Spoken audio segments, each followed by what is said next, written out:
कोवाड तालुक्यात चंदगड पुन्हा तिसऱ्या वेळी पुरात. कोवाड पुन्हा तिसऱ्या वेळी महापुरात.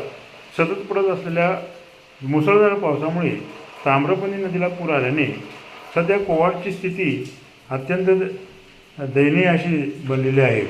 सन 2019 आणि सन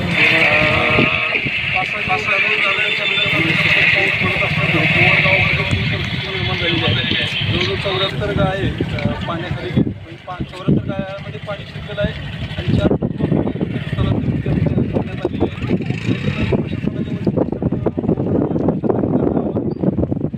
या पूर परिस्थितीमध्ये अजिबात पुरामध्ये शिरू नये. पूर पाहण्यासाठी येण्याची काही आवश्यकता नाही आणि जी वाहनं आहेत ती आपण सगळ्यांनी नियंत्रण बाळगून आपण पुरामध्ये अजिबात वाहनं घालू नये, कारण त्यामुळं आपल्या जीवाला धोका उत्पन्न होऊ शकतो आणि प्रशासनाला आपण या सर्व